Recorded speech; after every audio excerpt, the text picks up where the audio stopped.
जय माता दी। आप सभी को नवरात्रि की हार्दिक शुभकामनाएं।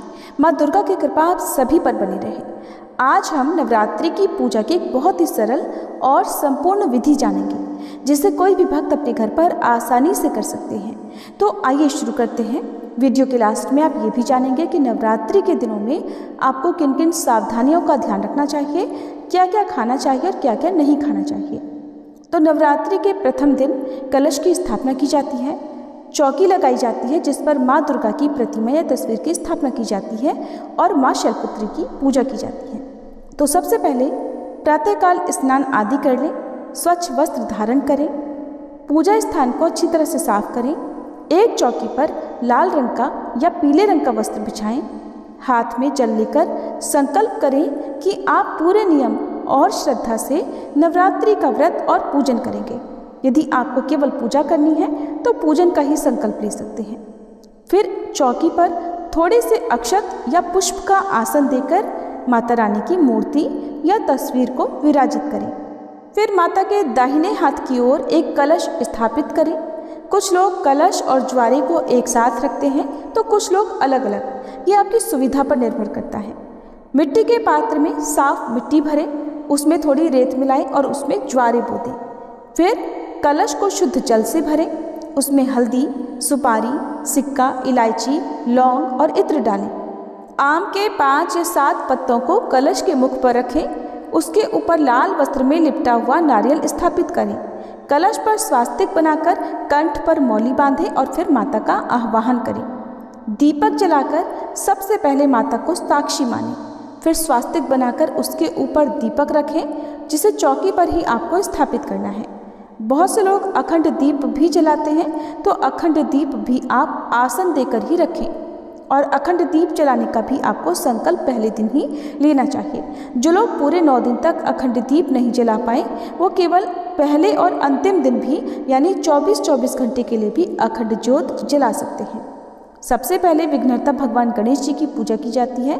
तो गणेश भगवान की प्रतिमा को या फिर एक सुपारी पर मौली या कलावा बांधकर गणेश भगवान जी का प्रतीक मानकर उनकी भी स्थापना चौकी पर ही करनी चाहिए। अब गणेश जी, कलश और माता रानी को वस्त्र रूपी कलावा यानी मौली अर्पित करें। सभी को तिलक लगाएं, माता रानी को लाल चुनरी चढ़ाएं, अक्षत और कुमकुम से तिलक करें।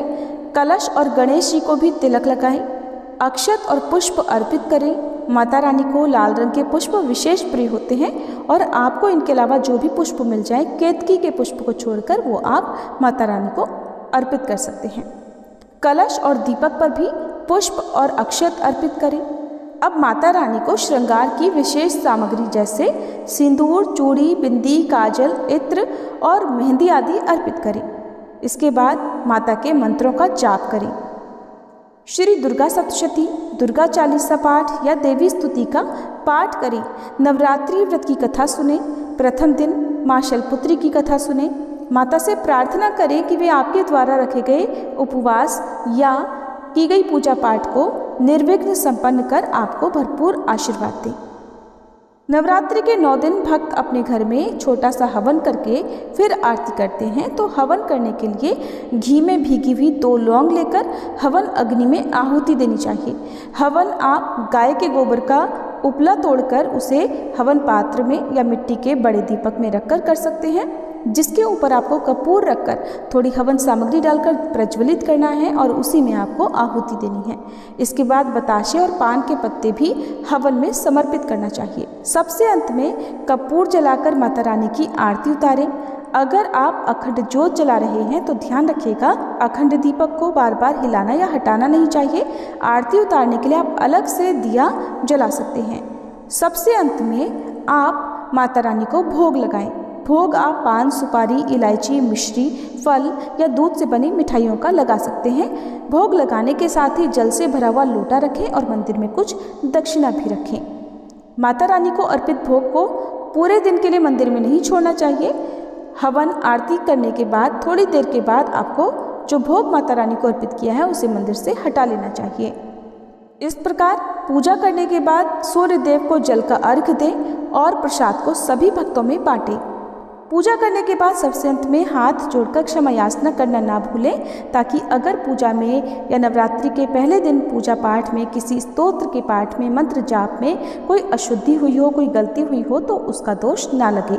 इस प्रकार से सुबह की पूजा करने के बाद यदि आप व्रत रख रहे हैं तो दिन भर व्रत रखें और शाम को एक बार फिर से धूप दीप जलाकर माता की आरती उतारें और माता को सात्विक चीज़ों का भोग लगाएं।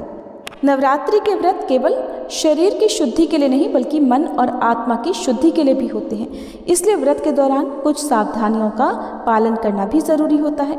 जैसे मन और वचन की शुद्धता रखें, क्रोध, झूठ, निंदा और बुरी बातों से बचें, मन को जितना हो सके शांत और सकारात्मक रखें, पूजा के समय अशुद्ध विचारों से बचें, ज़्यादा से ज़्यादा मौन रहने का प्रयास करें।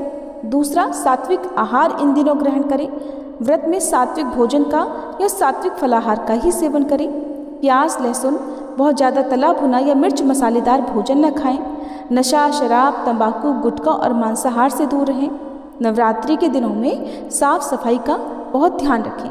पूजा स्थान को और घर को साफ रखें। मुख्य द्वार को गंदा न रहने दें। अखंड ज्योत अगर जलाई है तो उसे बुझने ना दें। अगर गलती से बुझ जाए तो आप हाथ जोड़कर क्षमा याचना करके उस बुझी हुई ज्योत को फिर से जला सकते हैं। सुबह और शाम माता की आरती और जो भी पाठ हैं वो नियमित रूप से करते रहें। व्रत नियमों का पालन करें और समय पर भोजन भी करें।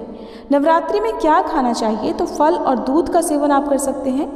क्योंकि 9 दिनों तक उपवास रखने वाले भक्त अनाज का त्याग करते हैं तो अनाज की जगह पर आप समा के चावल, राजगिरी का आटा, सिंघाड़े का आटा, कुट्टू का आटा या जो सब्जियां होती हैं सब्जियों में भी आलू, शकरकंद, अरबी, लौकी, कद्दू, टमाटर, खीरा और हरी मिर्च का सेवन कर सकते हैं। ध्यान रखिएगा, सूखी लाल मिर्च का सेवन नवरात्रि के व्रतों में नहीं करना चाहिए और सादा नमक की जगह पर सेंधा नमक का ही सेवन करना चाहिए।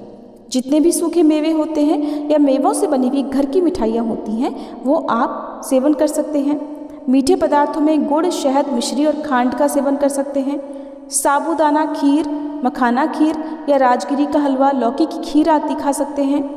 व्रत में जो मसाले होते हैं वो कौन कौन से आप सेवन कर सकते हैं तो सेंधा नमक, काली मिर्च, अदरक, हरी मिर्च, नींबू और धनिया, इनका आप सेवन कर सकते हैं। इसके अलावा मसाले ग्रहण करने से आपको बचना चाहिए।